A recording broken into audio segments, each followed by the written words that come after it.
Hi friends, భూమిపై జంతువులు మొదటిసారి ఎలా నడవటం ప్రారంభించాయి, నీటిలో జీవించిన ప్రాణులు భూమిపైకి ఎలా వచ్చాయి అనే ప్రశ్నలకు సమాధానం కోసం శాస్త్రవేత్తలు దశాబ్దాలుగా పరిశోధనలు చేస్తున్నారు.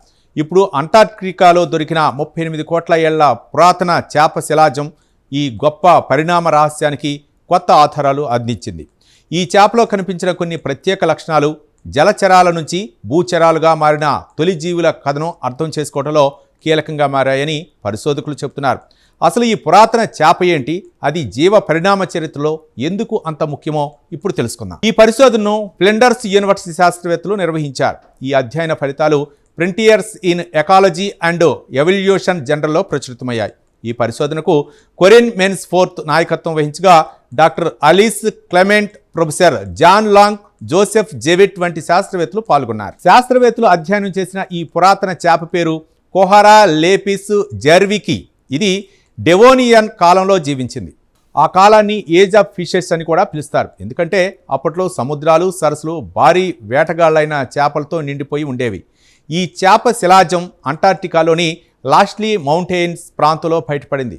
ఇప్పటి వరకు ప్రపంచంలో ఈ జాతికి చెందిన ఒకే ఒక్క శిలాజం మాత్రమే లభించిందని శాస్త్రవేత్తలు చెబుతున్నారు. ముఖ్యంగా ఈ శిలాజంలో మెదడు భాగాన్ని చుట్టి ఉండే అంతర్గత పుర్రె ఎముకలు కూడా భద్రంగా ఉండటంతో శాస్త్రవేత్తలకు దీని మెదడు నిర్మాణాన్ని పరిశీలించే అవకాశం దొరికింది.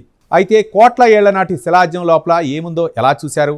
ఇందుకోసం పరిశోధకులు అత్యాధునిక న్యూట్రాన్ టెమోగ్రఫీ మరియు సింక్రోట్రాన్ స్కానింగ్ టెక్నాలజీను ఉపయోగించారు. ఈ పద్ధతుల ద్వారా శిలాజాన్ని పగలగొట్టకుండా దాని లోపల నిర్మాణాన్ని 3D రూపంలో పరిశీలించారు. దీంతో వందల మిలియన్ల సంవత్సరాలుగా దాగి ఉన్న కీలక వివరాలు బయటపడ్డాయి.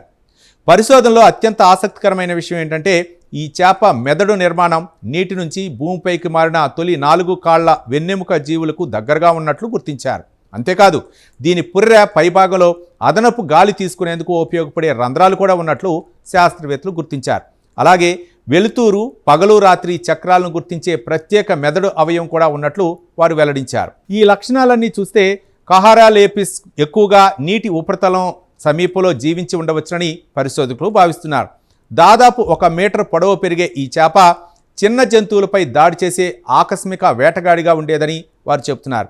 ఆశ్చర్యకరంగా దీని కళ్ళ పరిమాణం చిన్నగా ఉండటంతో వేట కోసం కేవలం చూపుపైనే కాకుండా పరిసరాలను గుర్తించే ఇతర సామర్థ్యాలపై కూడా ఎక్కువగా ఆధారపడి ఉండవచ్చునని శాస్త్రవేత్తలు అంచనా వేస్తున్నారు. చూశారు కదా, కోట్ల ఏళ్ల క్రితం జీవించిన ఒక పురాతన చేప ఇప్పుడు భూమిపై జీవ పరిణామ చరిత్రలో అత్యంత కీలకమైన అధ్యాయాన్ని అర్థం చేసుకోవడంలో సహాయపడుతుంది. ముఖ్యంగా నీళ్లలో జీవించిన చేపలు ఎలా క్రమంగా భూమిపై జీవించగల జంతువులుగా మారాయో